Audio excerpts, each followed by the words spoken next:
magical rituals demonstrated in this video are performed by practicing magicians, not professional actors. These rites were recorded inside an actual magical temple, not on a Hollywood soundstage. The techniques shown are authentic and very effective. Viewers are warned against casual experimentation with these methods.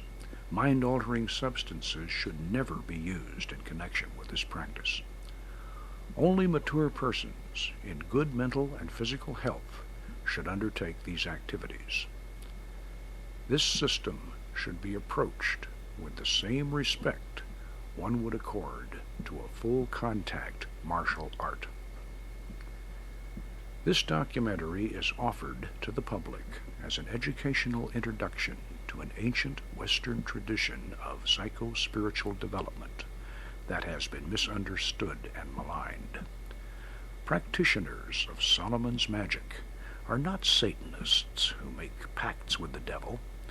They are spiritual explorers in the deep caverns of the mind, carrying with them the lamp of wisdom and armed with the power of God.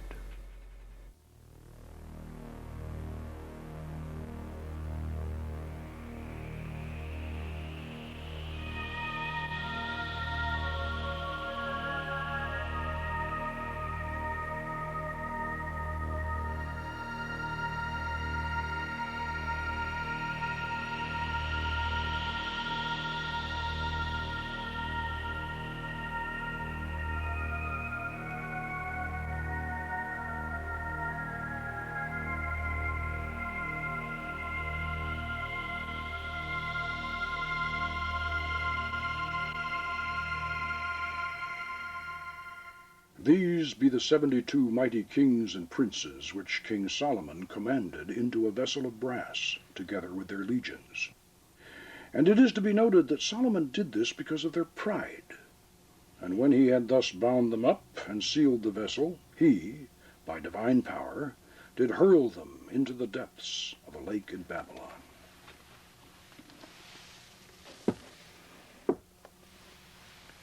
I'm Poke Runyon. I'm a cultural anthropologist and a ceremonial magician. For the past 25 years, I've been studying and practicing our own culture's unique and powerful form of shamanism, while other anthropologists have completely ignored it. I've been fortunate enough to rediscover and reconstruct the actual techniques of ancient Western ceremonial magic. In this video documentary, we're going to take you along on an expedition to a strange world, in many ways more mysterious than the upper reaches of the Amazon, but a lot closer to home.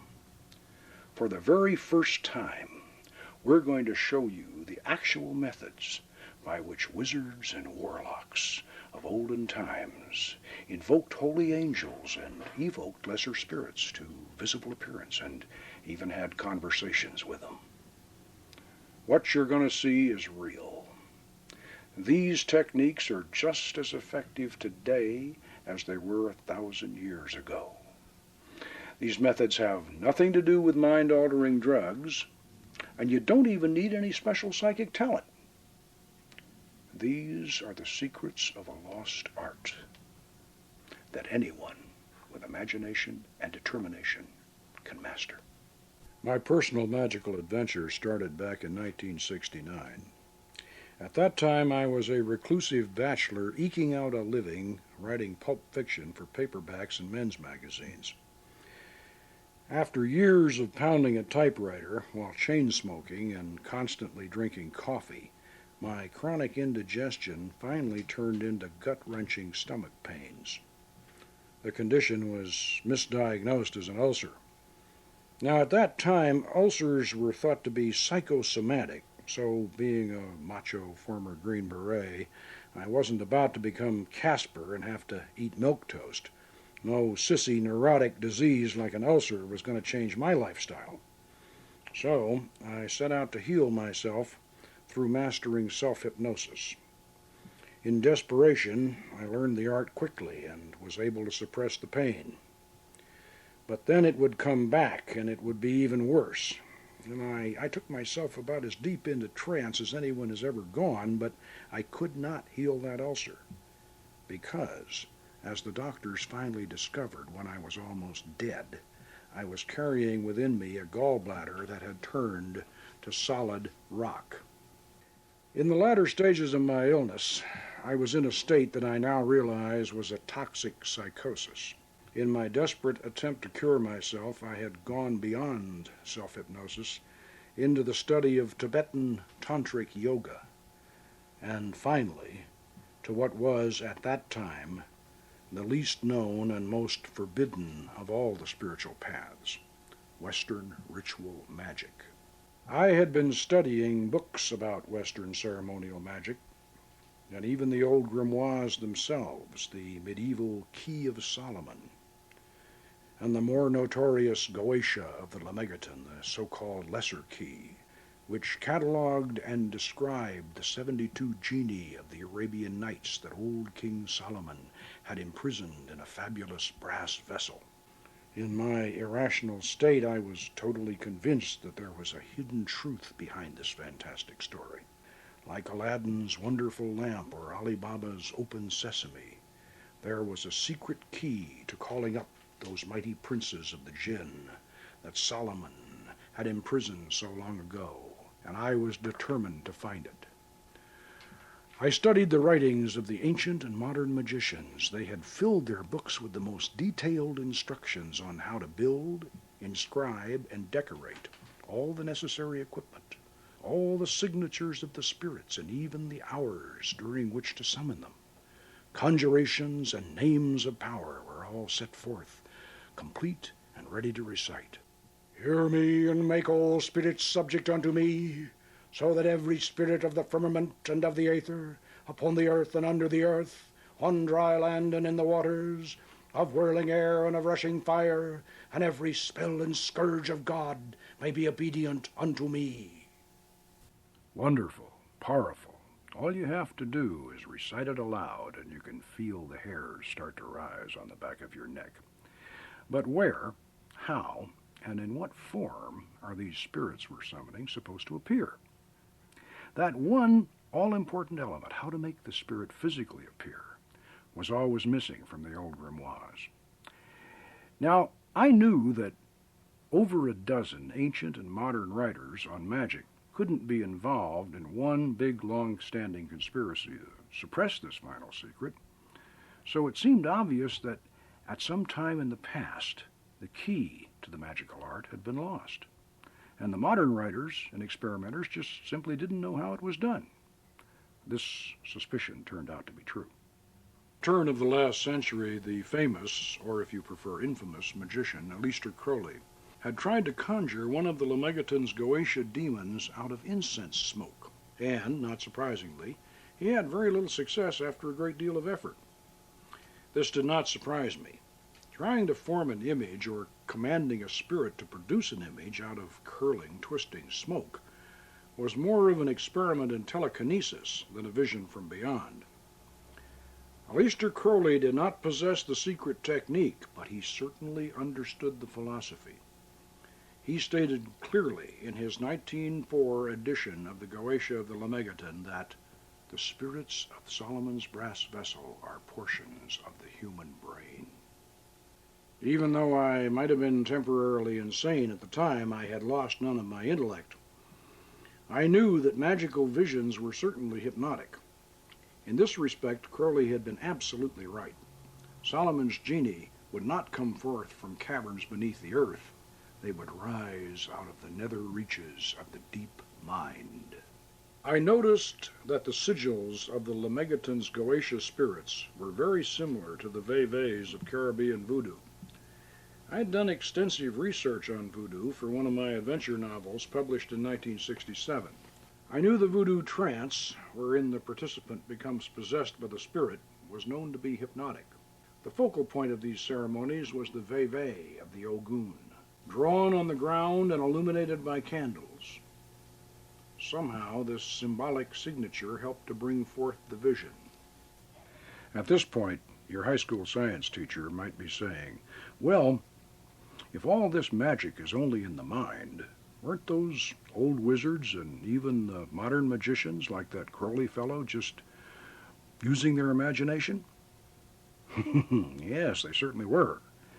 But the human imagination, inspired by its divine creator, is the most powerful force in the universe, a river of hopes and dreams that bears us all along on its flowing course, from the beginning to the end of time, from planet Earth out to the farthest star. Let us recall a few lines from the greatest of the Romantic poets, William Wordsworth. Of shouting angels in the imperial thrones, I pass them unalarmed.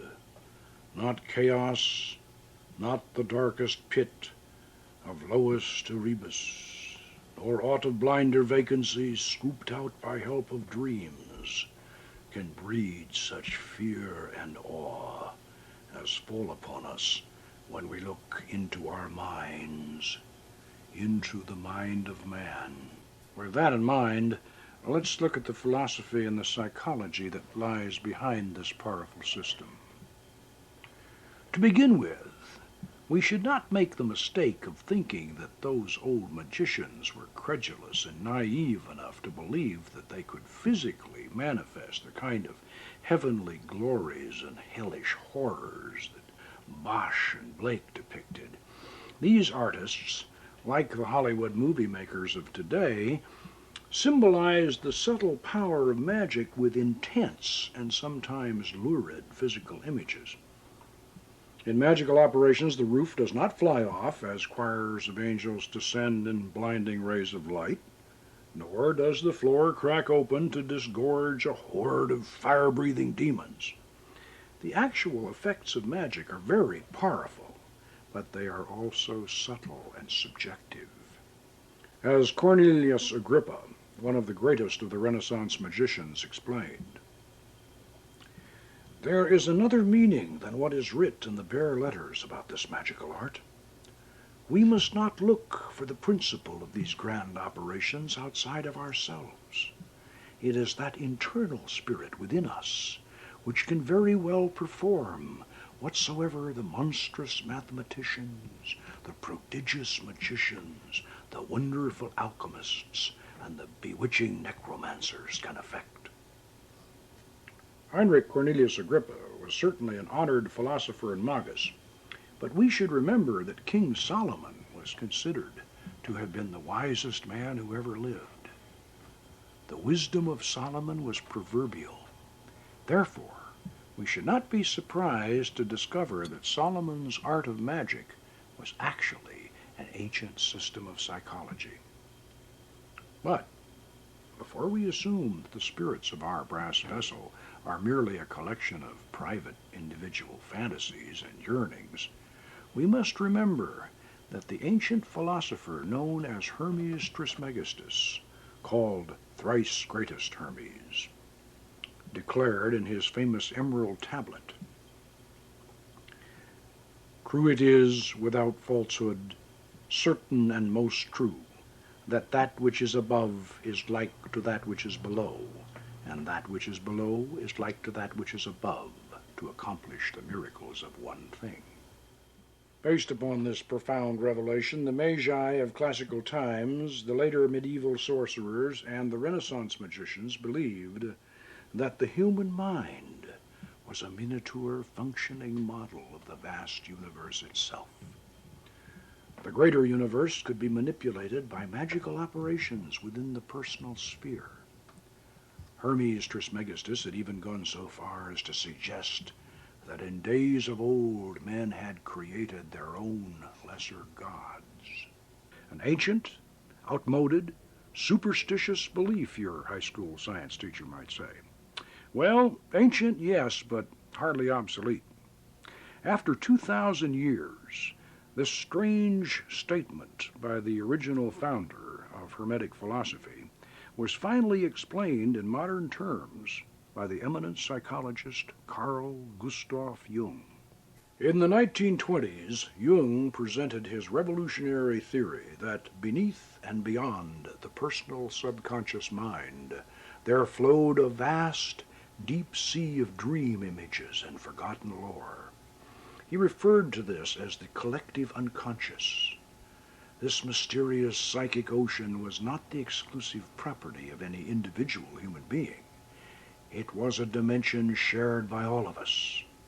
Here one might discover the great archetypes of mythology, the heroes, the beautiful courtesans, the martyred saints, and the monstrous villains of our past. Here were the mysterious man-created gods, which Hermes Trismegistus had written about so long ago. And here were the demons of King Solomon's brass vessel. Jung's famous colleague, Sigmund Freud, was quick to realize the significance of what Jung had discovered, or rediscovered, and Freud was horrified by it. "Carroll," he whispered, "you must not present this theory to the public, for if you do, you will release a black flood of occultism." But it would take more than Carl Jung's archetype and collective unconscious theories to release this flood of occultism that Freud feared. Theories by themselves do not produce results. For results, the magician still depends today, as he did thousands of years ago, on methods and techniques. Since time immemorial, magicians have placed themselves and others into states of trance, during which visions and oracles were received. We now know that this process was hypnotic, and that all the phenomenon we have come to associate with modern hypnosis was in fact known and practiced by ancient sorcerers under the guise of fascination, spellcasting, and enchantment. The powerful hypnotic effect achieved through a fixed gaze on a reflective surface is the reason why the crystal ball or shoe stone and the dark mirror or speculum were used by wizards of olden times as their spiritus loci, the actual place where angels and spirits could be conjured to visible appearance. This was, and still is, a hypnotic process. And yet the final secret of how to employ these magical aids was always missing. With all the atmosphere, the philosophy, the paraphernalia, the powerful conjurations, and the hypnotic effects, a spontaneous vision in the crystal or in the dark mirror always depended upon some special psychic ability. One had to be a natural medium. And for all my toxic fever dreams and my hypnotic experiments, I had certainly become a mystic, but not a clairvoyant. And yet there had to be a way that anybody with the desire and the determination could summon these spirits to visible appearance and have conversation with them. I tried placing a crystal ball in the triangle, but then when I stepped back inside the magic circle, as the operator was supposed to do according to the ancient texts, the 60-millimeter ball appeared the size of a doorknob. I knew that the crystal had to be used inside the circle for the invocation of the angels. And yet, we had to put something in that triangle. Something fascinating, something hypnotic, and something large enough to provide a viewing surface. Yes, the speculum, the dark mirror, and what better entrance into those caverns measureless to man the poet Coleridge had envisioned in his mystic eye. It had to be the dark mirror. But how to use it? How to make it actually work, I asked myself. And then something that I had read the year before jogged my memory. Something about the use of dark mirrors in the Far East. The final clue had been sitting on my bookshelf all the time. The book was called Tantra, the Yoga of Sex by Omar Garrison. In this work, the author described an ancient Oriental method of invoking the images of previous incarnations from the reflection of one's own face in a dark mirror flanked by candles. As I reread this section in Garrison's book, I felt a shiver of excitement. I was experiencing the same thrill that an archaeologist must feel as he brushes away the sand and looks down at the unbroken seal of an ancient royal tomb. I tried Garrison's experiment, and I found that it worked with remarkable effectiveness. If one stares in a darkened room into a mirror flanked by candles, after several minutes, a strange phenomenon will almost always occur. The familiar reflection will fade out, the mirror will go black, and then, when the image returns, it will be the face of someone or something else. This experience is usually accompanied by a profound sense of an otherworldly presence. It was obvious that this phenomenon must have been discovered a long time before any concept of reincarnation. It probably went back as far as the Paleolithic, when Stone Age people stared fascinated at their reflections in dark, still pools of water, seeing the strange transformation occur and being convinced that they were in the presence of their gods. I suspected that in a ritual setting using traditional conjurations and symbols, specific spirits and even ancient gods and goddesses might be summoned from the other side. This might well be the hidden meaning behind that strange passage in the Bible that reads, "God fashioned man in his own image." I command thee by the Tetragrammaton, Amashao, by which the elements are overturned, the air is sundered, the fire is generated, the earth moves, the sea rolls back, and all the host of things celestial, of things terrestrial, of things infernal, do tremble and are confounded together. Come, appear before this circle, within that triangle, in fair and human form, without horror or deformity and without delay. Come from whatever part of the world thou art and answer my questions. Come presently, come visibly, come affably and manifest that which I desire. Being summoned by the true and living God, Eliorum, I command thee by the particular king who rules over thee, the mighty Amaymon, and by the power of the archangel Raphael, I command thee, appear before me, and speak unto me in a clear, intelligible voice in my mother tongue, free from ambiguity and guile. Come in the name of Adonai Zebaoth. Come, why dost thou tarry? Adonai Shaddai, King of Kings, commands thee. I've not been dead, but only sleeping, hardly longer than a wink.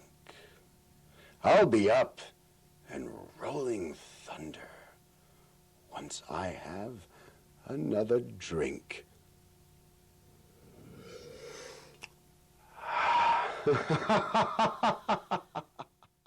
After this discovery, the use of the magic mirror in an elevated triangle seemed obvious. This 17th century Lemegeton manuscript clearly shows a large, black-filled circle in the center of Solomon's triangle. Notice that the instructions written around the triangle say 2 foot off from the circle and 3 foot over, not 3 foot across as the published version has it. The triangle was intended to be raised up to eye level, and this drawing from a 16th century manuscript by the mysterious Dr. Thomas Rudd shows a mirror on a stand with Solomon's secret seal from the Goetia of the Lemegeton clearly depicted on the reverse side, exactly like my original setup.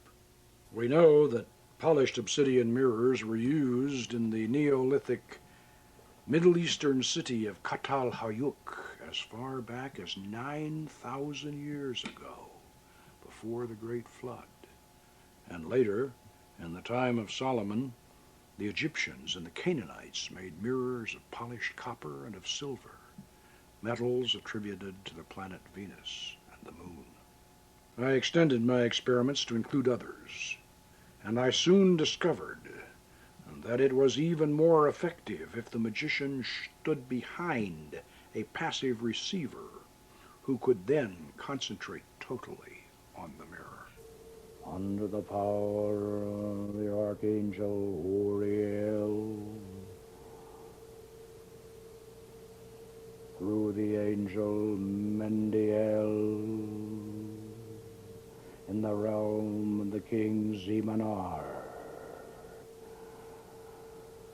command thee by Barlamensis, Valiciensis, Aumantia, Apollo-Sadi. I am here. What do you desire of me? And so I had the secret. Like Dr. Frankenstein, I had learned how to do it. But even though I may have been just as obsessed as the fictional Victor Frankenstein, I didn't want to make his mistake. Before I opened the brass vessel and released these spirits into the world again, I wanted to fully understand the philosophical and spiritual significance of a system that had been such a closely guarded secret for so many thousands of years. I had to ask myself, was it possible that there were slumbering demons in our past that, as the late Howard Phillips Lovecraft had suggested, might better be left unawakened? How had the beautiful goddess Astarte and her handsome consort, Prince Baal, the thunder god, been transformed into demons in the medieval books of black magic? Well, I found the answers to these questions in the mysterious, long-lost biblical Book of Enoch. In those mythical prehistoric times before the Great Flood, the Book of Enoch tells of a war in heaven in which God and his loyal host of angels, led by the Archangel Michael, were arrayed against a horde of rebellious angels who had lusted after the daughters of men and had descended to earth, where they were breeding a race of giants and were teaching humans the forbidden secrets of sorcery and magic. The Book of Enoch goes on to relate that the four great archangels, Michael, Raphael, Gabriel, and Uriel, came down and imprisoned these fallen angels at the four corners of the earth, where they became known as the Watchers. Jewish, Christian, and Islamic theologies retained the traditional loyal angels of heaven, especially those four great beings who rule the quarters of the universe, Raphael, Michael, Gabriel, and Uriel. But they had no place for the gods and goddesses of the ancient pagan religions they had conquered. And so the rabbis, the priests, and the imams practiced a sleight of hand trick and reclassified the homeless but not forgotten pagan deities as those same fallen angels who were already chained in deep pits at the ends of the earth. Thus, their greatest rival, the Canaanite thunder god, Prince Baal, became the demon Baal, first among the ranks of the fallen, who was said to appear as a cat, a toad, or a man, or all three at once, and to grant the power of invisibility.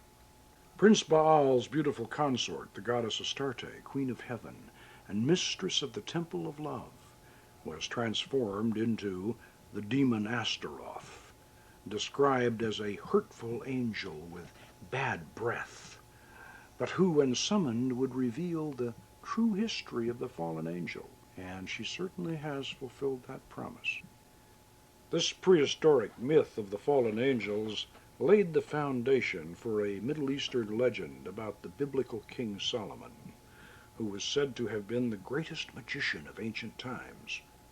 According to our legend, Solomon, armed with the power of God's holy angels, bound and sealed those 72 rebellious spirits, or genii, into the brass vessel, from which he called them forth to do his bidding, even to assist him in building the great and holy temple at Jerusalem. But can our fantastic legend have any truth behind it? Are we really seeing these ancient gods and goddesses who became the fallen angels in the dark mirror in our magic triangle? Are the strange voices that speak through our lips during the magical channeling process really coming from these deities and demons of the dim past? Have we actually opened that lost portal between the worlds? And if so, can these powerful genii be commanded to reveal hidden knowledge and accomplish wonderful things? Well, the only way you're going to know for certain is to look into the dark mirror yourself. But I warn you, unless you take Solomon's magic very seriously, you should have nothing to do with these experiments. This ancient art is not a party game or a Halloween prank. There is no place in the magic circle for the dabbler or the thrill seeker. Every aspect of this system, spiritual, psychological, and technical, must be thoroughly understood before these experiments are undertaken. Like knights of olden times, magicians must be trained, armed, and armored before they go on a quest into the spirit realm.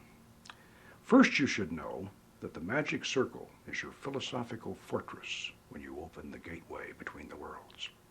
It represents the perfect circle of the vast universe and the unbroken boundary of your own being, which are one and the same when you practice Solomon's art. As above, so below. As within, so without. You should know that even back in ancient times, the triangle represented the philosophical first plane of manifestation. It acts as a cage, containing and restraining the spirits you evoke. For the moment, let us imagine that we are participating in the original act of creation, back at the dawn of time, out in the vast reaches of cosmic space. First, we will create just one point. Next, we, or God, will establish a second point and connect it to the first, so that we have a line. Then, when we plot our third point, we have our triangle, the first flat surface. Now, when we create point 4, we have the first solid. We have created a thing. And as long as we refrain from establishing point 5, setting our thing in motion, we will constrain our creation to remain in its position. We will keep our spirit within the triangle. Traditionally, the name of the Archangel Michael, the angel of power, was separated into 3 syllables, M-I, C-H-A, E-L, and written in the corners of the triangle, to add a visual emphasis to the symbolic geometry that bound the spirit. You must understand this concept thoroughly before you open Solomon's brass vessel and release the genie. It matters not whether you are a Christian, a Jew, a Muslim, or even a pagan. These archangels are very much a part of our Western tradition. They represent the positive forces that drive the engine of the universe and the love that holds it all together. In the Order of the Temple of Astarte, we conceive and visualize them as complementary male and female beings. For angels can appear in any form they wish, or any suitable form that your imagination can provide for them. They activate your magic circle of protection, Casting your circle with a pentagram ritual before each operation is certainly important, but that alone is not enough. The great archangels must live in your mind and in your heart. You must have them inside as well as outside. Nosce te ipsum, en tuo templo tu es Deus. This is the very first time we have ever permitted cameras into the inner sanctum of the Order of the Temple of Astarte. Notice the names of the great archangels of the quarters in Phoenician around the magic circle. You will hear these same names invoked in the traditional pentagram ritual that precedes and follows every magical operation. But I say again, the pentagram ritual by itself is not enough. You have to have these four great archangels of the quarters indwelling within you and ready to help you control the rebellious spirits. Otherwise, opening the brass vessel would be like opening Pandora's box, which, according to the ancient Greek myth, released evil into the world and then could not be reclosed. Therefore, you must first master the art of angelic invocation before you proceed to its darker counterpart, the evocation of Solomon's 72 spirits.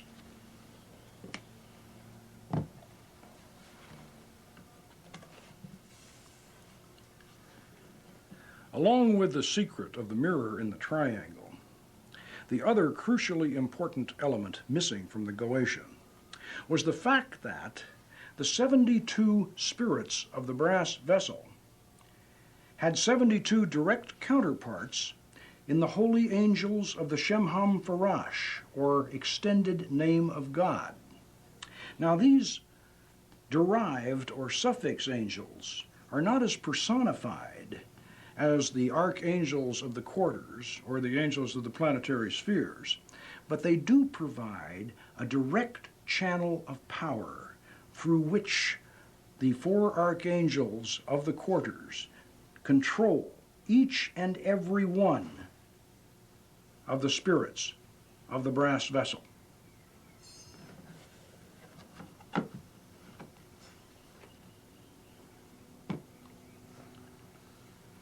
Unless this concept is understood and integrated into your goetic operations, you are on spiritually dangerous ground.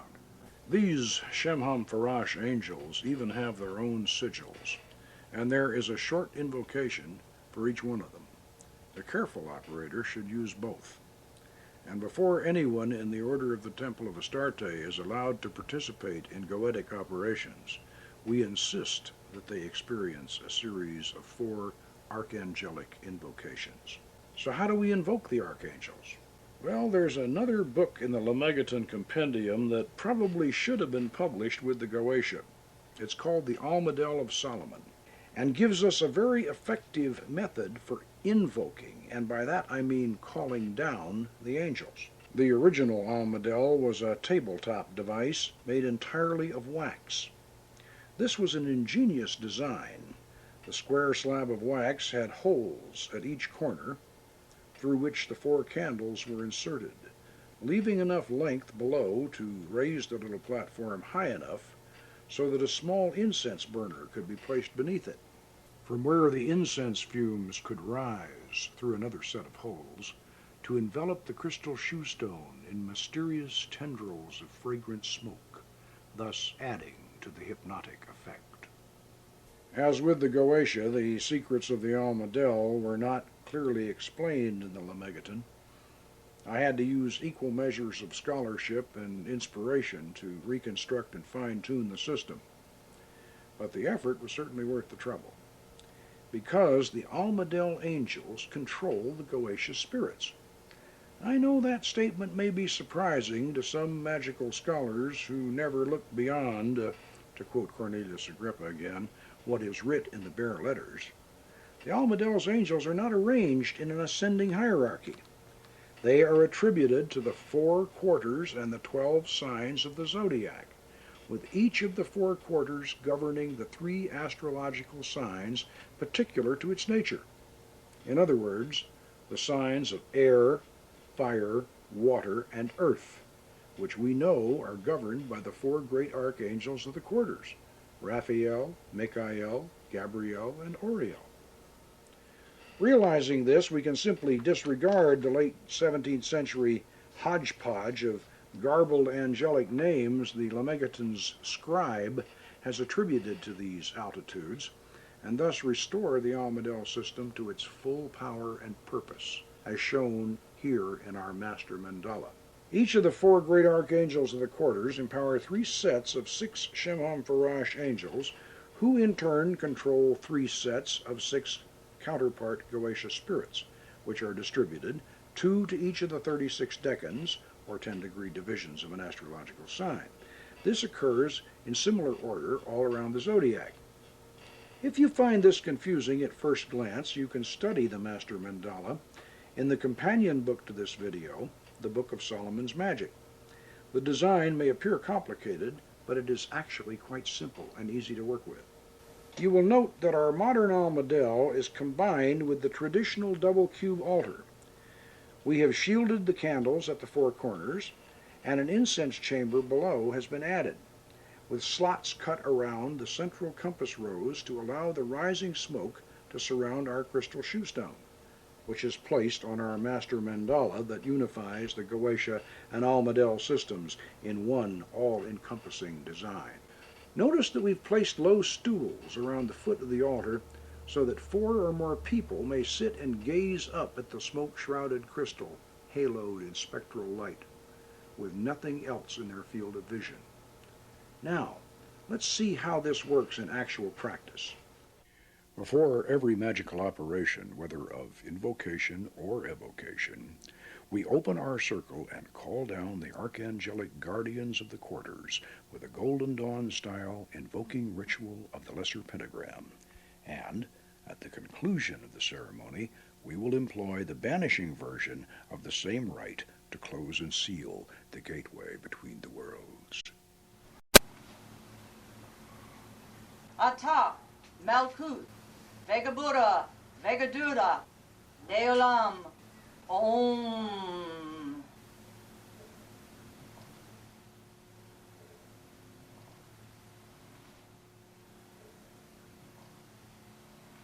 Amasha O.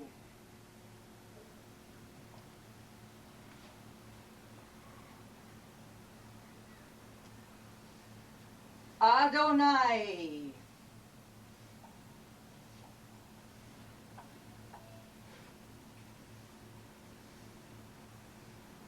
Ahea.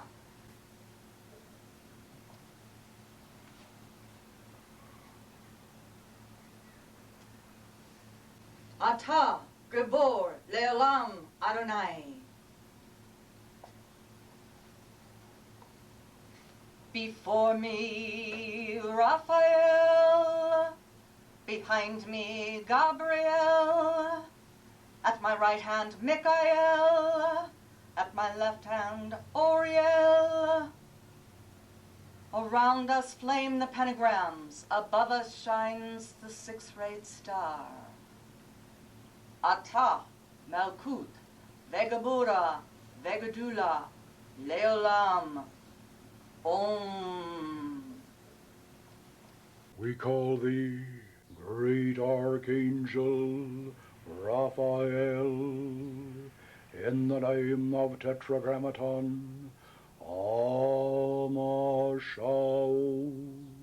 Come to us, O guardian of the eastern quadrant, master teacher, loving healer, wielder of the sword of truth, and lord of the aerial realm.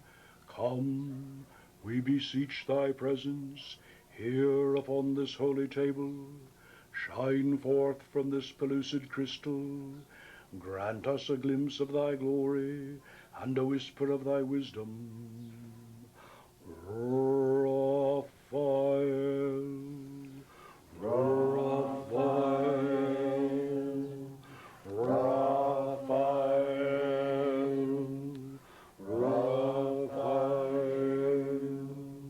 Raphael. As the soft chanting continues, each person around the circle will invoke in his or her turn until the altar top is haloed with an electric blue aura of astral energy, shot through with golden rays of light. Then you know you are on holy ground, and the angel may speak through any one of you. You may not see Raphael in the crystal, but you will certainly sense his presence. You will feel his power, and his voice will speak within you. Until you have made such a connection and established such a bond with all four of the archangels, you must not venture further into the darker realms of Solomon's magic. Great Archangel Michael, guardian of the southern quadrant, master of the sacred lands, warrior and defender, lord of the realm of fire, come, grant us a measure of thy power and a warning of any dangers that might lie before us. Great Archangel Gabriel, guardian of the Western Quadrant, Lady of the Waters and Mistress of the Holy Grail, quicken within us the faculties of sympathy and of intuition. Grant us a glimpse of thy mystic grace and an oracle from thy vast dark ocean of understanding. Great Archangel Auriel, guardian of the Northern Quadrant, Lady of the Earth and Mistress of the Holy Pantacle of Art, bring us in harmony with nature's cycle and make fertile all our just desires. Bestow upon us thy love and lead us unto thy treasures. In the name of Adonai, Haaretz, Auriel, Auriel, Auriel,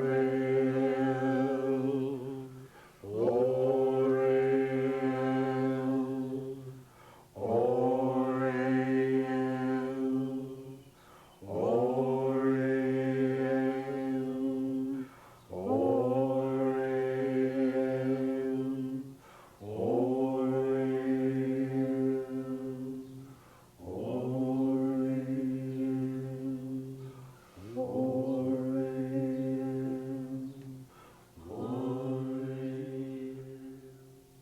Remember, you're invoking these angels, not evoking them. Evocation means bringing something out of yourself. Invocation's like praying. You're calling them down from above, you're inviting them to visit you, you're asking them for their help. So you shouldn't command them, and you certainly shouldn't banish them after the operation is over. You thank them, you ask them to come again, and you bid them hail and farewell. Now that we have the four great archangels of the quadrants firmly on our side, we're ready to open Solomon's brass vessel and call forth the genie to appear in the dark mirror on the triangle of art. As an example, we're going to summon the spirit Astaroth, who is described in the Goetia as a great and powerful duke whose lamen is to be made out of copper. Copper is the metal attributed to the planet Venus. This is appropriate because the spirit Astaroth is actually the ancient Canaanite goddess Astarte. Therefore, we will operate as if we are evoking her in the seventh Kabbalistic sphere of Netzach, with the understanding that all operations of the Goetia take place in the lunar sphere of Yesod. Remember, each sphere contains its own tree of life complete. This concept is not difficult to grasp if we think of the moon as a silver mirror through which all the multicolored lights of the higher spheres are reflected. And keeping this in mind, we should always perform our evocations when the moon is waxing. Pay very close attention to every detail of what you're about to see. This is the first time a complete operation of Goetic thaumaturgy has ever been visually recorded. We're going to call forth the spirit Astaroth, who is actually Astarte, the Queen of Heaven and the patron goddess of our temple. It was in her honor and through her inspiration that I founded the Order of the Temple of Astarte in 1970 to properly teach Solomon's magic to worthy students of the art. We have continued this tradition in an unbroken continuity for 25 years, initiating and instructing over 100 here in our temple. After the lesser pentagram, which we have already demonstrated, the operator should perform a planetary septagram ritual, internalizing and then externalizing the Kabbalistic lunar sphere of Yesod, within which all Goetic operations are encompassed.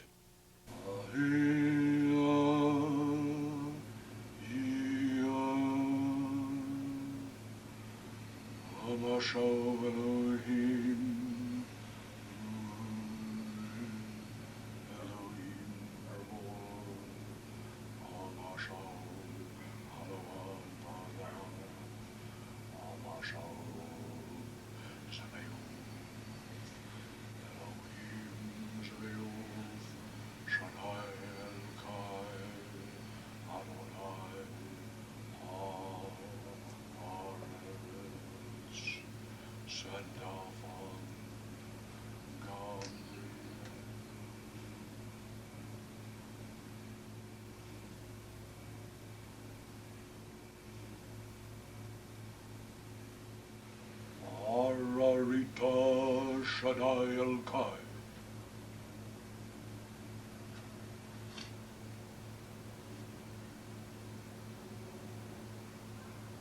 Ararita Shaddai El-Kai.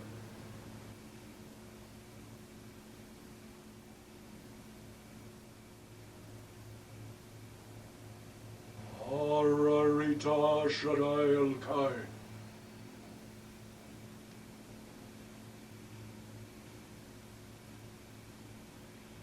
Ararita Shaddai El-Kai. In the name of the Archangel Gabriel, I declare the gateway to the lunar sphere of Yesod is hereby open. Om. Let the mystic circumambulation commence. 7 turns Deasil in the sphere of Netzach of Yesod.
invoke the Bornless One, thee that didst create the earth and the heavens, thee that didst create the darkness and the light.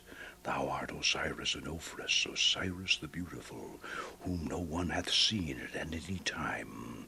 Thou hast distinguished between the just and the unjust. Thou didst make the female and the male. Thou didst produce the seed and the fruit.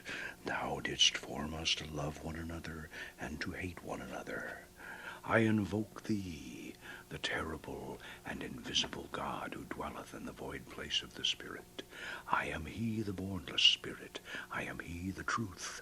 I am he who hates that evil should be wrought in the world. I am he that brings the lightning and the thunder. I am he who showereth life upon the earth. I am he, the grace of the world. The heart girt with the serpent is my name. Come thou forth and follow me, and make all spirits subject unto me, so that every spirit of the firmament and of the aether, upon the earth and under the earth, on dry land or in the water, of whirling air or of rushing fire, and every spell and scourge of God may be obedient unto me. Domini delixi decorum Dominus Tue, et locum habitationis gloria Tue, Mendiel.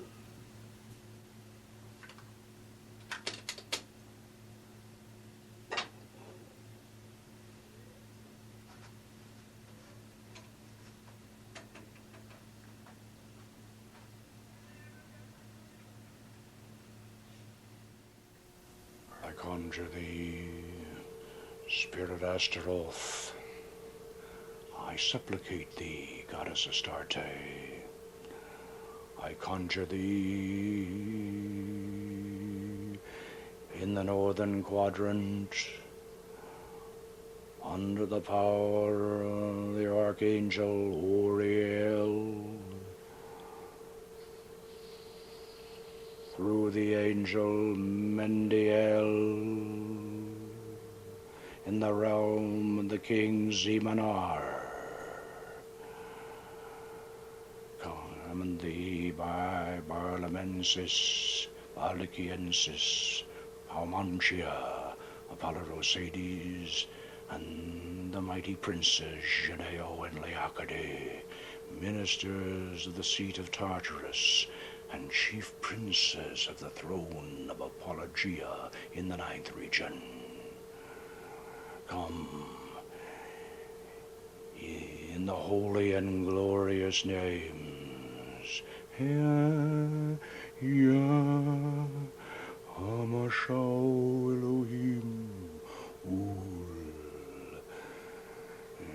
Elohim Gabor, Amashau Alavavadas, Amashau Zebaoth. Come, appear before this circle, within that triangle, in fair and human form, without horror or deformity, and without delay.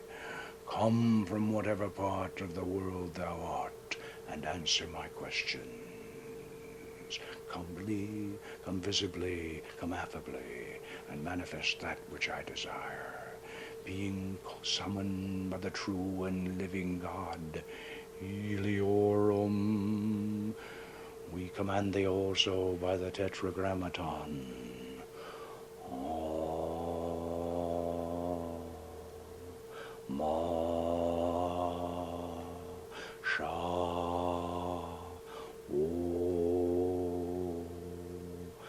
Why the elements are overturned, this air is sundered, sea rolls back, and the fire is generated, and the earth moves, and all the host of things celestial, of things terrestrial, of things infernal, do tremble and are confounded together.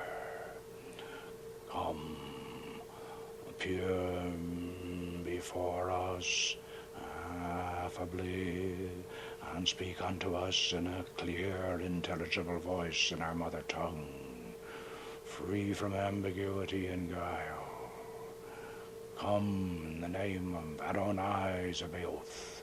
Come, Why dost thou tarry?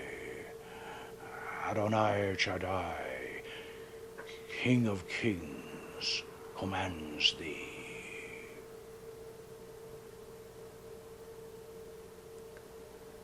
Do you have a presence?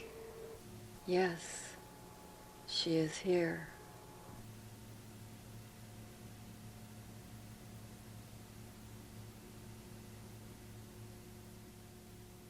We welcome you, Goddess Astarte.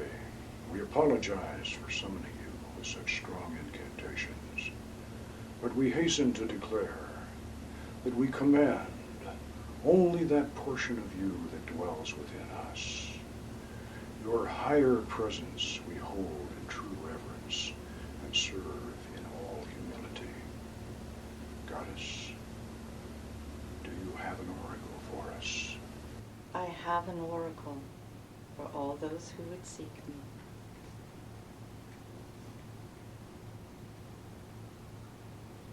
Each priestess must call me forth through her own image and in her own time.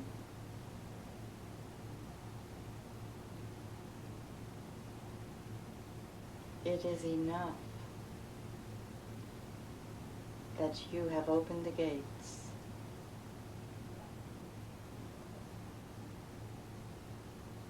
Now, each one must make her own sacred journey. Great Goddess Astarte, we thank thee for having attended our rites and granting our wishes. And as we release your special presence to return to your lovely realm, we ask that your essence remain stronger within us. And we ask that you return to us when called by the rites of holy magic. Hail and farewell.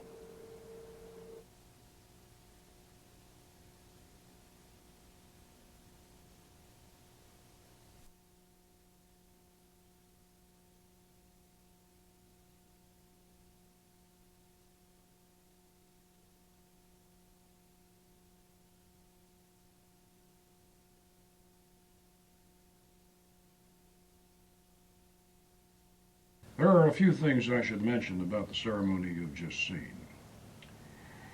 If you demand the presence of a spirit who is actually an ancient god or a goddess, then you should apologize to them when they appear. Now, the reason is this. Our ancestors transformed these ancient deities into demons and imprisoned them down in the brass vessel of the collective unconscious.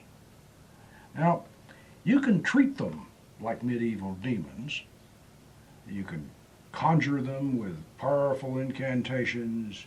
You can use the curse of chains, or you can torment them into coming by burning their sigils. But then how do you think they're going to treat you? Remember, they are part of you, just as you are a part of the universal mind which we all share. They appear from the collective unconscious through your reflection when you evoke them. And they return to the universal mind through your image when they depart. For this reason, you should treat even the lowest of their number with respect, and the gods and goddesses among them with veneration. And for this reason, you should never, under any circumstances, attempt to use this system of evocation to bring harm to any other person. Now, the reason for this should be obvious, but just to make sure you understand, this would be magically similar to calling up your enemy on the telephone and then detonating a hand grenade inside your phone booth instead of his. He may hear the explosion, but you're the one who's going to get blown up. Think about that. Recall the proverbial wisdom of Solomon. Remember that the genii of the brass vessel were charged with teaching us the arts and the sciences. Therefore, we should use Solomon's magic to grow in wisdom and understanding. We should use these secret methods to explore the inner realms of the astral plane and to experience the glories of the angels and the wonders of the spirit realm.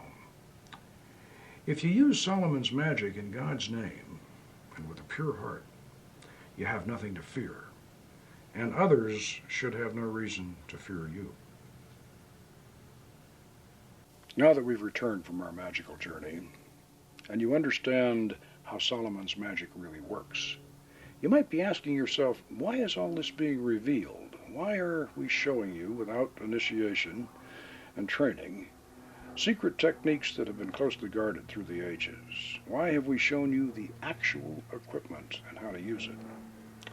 Well, the truth is, we really didn't want to reveal these techniques to the general public, but in 25 years, during which time I personally initiated and trained over 100 students, it's not surprising that our secrets would leak out.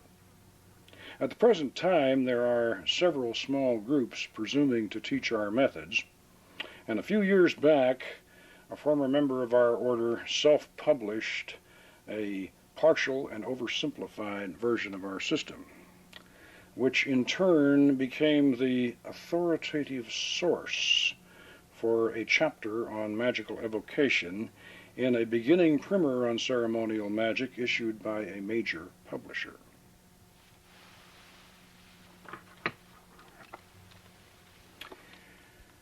Recalling the magical misadventures of that world-famous mouse in Walt Disney's film Fantasia, we might say that these apprentice sorcerers have opened the brass vessel and let out all the spirits, which has compelled me to come down from my wizard's tower and show you how to get them all back in again.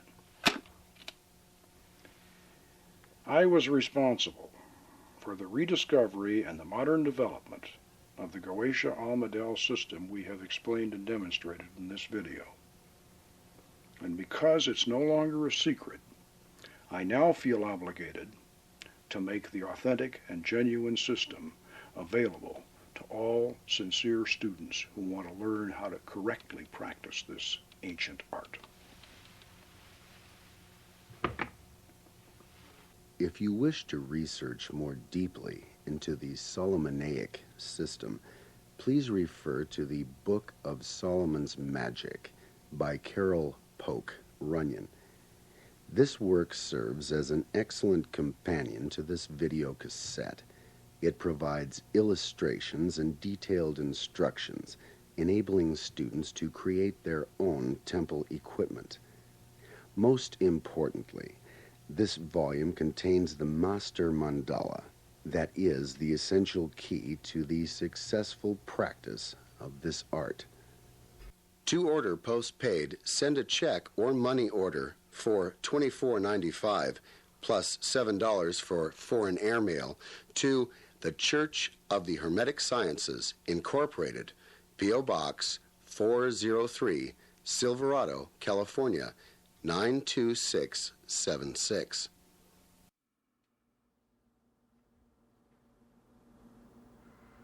I'm Poke Runyon, and the year is 2003. We first released the Magic of Solomon video in VHS format in 1996. Since that date, it has sold thousands of copies. You have just seen the completely remastered, enhanced DVD version of this occult classic released for the 21st century. Now, before we show you the historic O.T.A. footage that we promised, I should make a slight correction on a statement that I made in the original version. Now you'll recall that when we opened the temple sequence, I said, "This is the first time we have permitted cameras inside our temple." I should have qualified that statement because 24 years earlier, over in our Lake Avenue, Pasadena temple, one of our members shot film footage of early O.T.A. operations. This film footage was shown on a nationwide network TV show in 1974, and it was rebroadcast in 1975. What you will see is an early version of the O.T.A. Communion of the Elements ceremony and excerpts from a demonstration Goetic operation. If you look closely, you will see the upright triangle with the dark mirror in the center, and in reverse you will see the seeress holding the evocation candles, while you see the magus, myself, behind her, intoning the conjuration and manipulating the wand. Watch closely. So Mr. Polk Runyon, who by day is a salesman, by night is Grand Master of the O.T.A., the Order of the Temple of Astarte. Am I saying that correct, Mr. Runyon? This is a pagan organization which has as its focus the study and practice of ceremonial magic.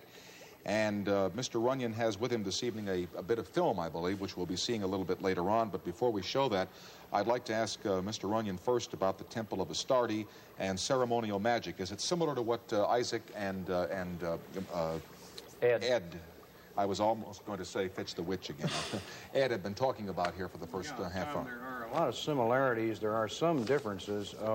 I think the main differences in it is that ceremonial magic is it has a biblical base. And when I say a biblical base, I don't mean that it's necessarily Christian or it's necessarily Jewish. What I mean is that it derives from a biblical mythology, so to speak. It also has something to do with the legend of Solomon containing the spirits in the brass bottle. You know, the Arabian Nights, the old Arabian Nights story? And the idea is, in ceremonial magic, is that one uses the names of power, the various names of God from the ancient Hebrew Kabbalah, to unlock this brass bottle and release these genies, so to speak. Now, actually, these genies are ancient pagan gods. Now, in our particular tradition, they're the gods of ancient Phoenicia or ancient Canaan, the gods of Mesopotamia, and the gods of Egypt.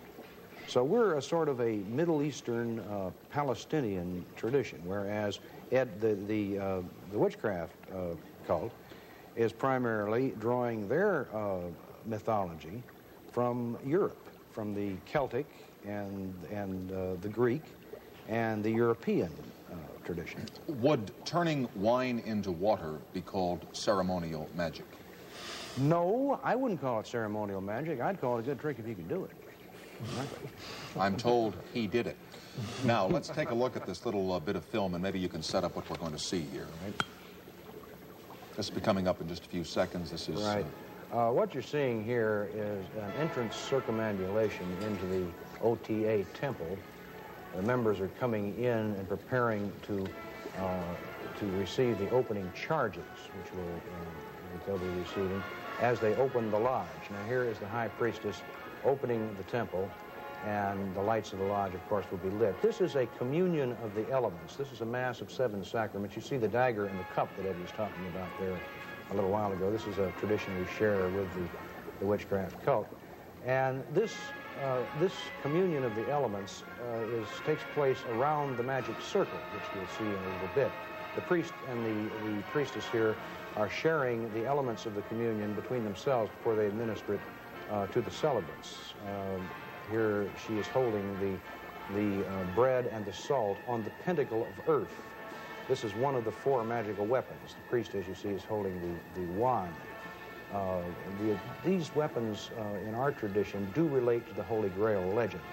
There is, of course, the wand, or there's the magic circle you see there, with the name of Raphael, I believe, is the angel we have in that eastern quadrant. The celebrants are going around the circle, deicil, or clockwise, and receiving each of these 4 elements. They will inhale the incense, and they'll take the bread and the salt, They'll drink the wine, and they'll pass their hands over the fire. So you see, this actually has two more essential elements. Just for the basis of comparison, could the magic circle be compared to a tabernacle or to a sanctuary of sorts within the temple? Not exactly. I think the better analogy, Tom, would be that it would be a representation of the universe itself. It represents, the circular aspect represents the universe itself, and of course the pentagram in the center of it represents man. You know, the six-pointed star is here. Now here we have an actual ceremonial magic operation. This is one of these operations where we summon a spirit from the brass bottle in the Arabian Nights. Now you see the Magus standing behind the receiver, and she is staring at the triangle of art. Magic is a hypnotic process, and a lot of people don't understand this. They think that, that something's supposed to come down on a moonbeam or come up through a crack in the floor. That's not the case. Now you notice the Magus there wearing the sun cornet is manipulating the wand, but he's intoning a 300-year-old conjuration from the Lemegeton, or Lesser Key of Solomon. The receiver there, or the seeress, is holding the evocation candle, staring at the triangle of art. She is in a trance, and she will evoke one of these god forms from her deep mind, or her unconscious, if you will, and she will see it as an extra-personalized entity outside the circle. After what you've just seen, there can be no doubt that we were the original innovators and developers of the dark mirror facial reflection method of Solomon's Goetic Evocation. Thank you for your continued interest and your support. Before we close, I'd like to call your attention to our other video production, The Dark Mirror of Magic, the Visago Millennium Prophecy, which is now also available on an extended DVD version. This is a complete record of a Goetic operation in which a major prophecy for the new millennium was revealed and is already coming true. And finally, watch for the new, expanded, and revised second edition of the Book of Solomon's Magic, which is the essential companion volume to both of our video productions. Good magic, and Goddess bless. In closing, please remember that Solomon's Magic is a valid spiritual and philosophical art form. It is also a very powerful system of personal transformation that should not be misused.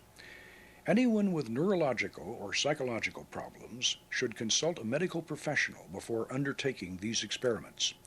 The Order of the Temple of Astarte does not train persons under the age of 18 in magical evocation. We recommend that this policy be followed by any person or group using the techniques we have demonstrated. This is not an activity for children or impressionable teenagers. The preceding documentary was introductory. The producers of this video may not be held responsible for any ill effects that might result from attempts to replicate these methods without further instructions and training. Aima Hanoga, Aima Malka, Ata Gibor Leolam. The work is finished. The temple is closed.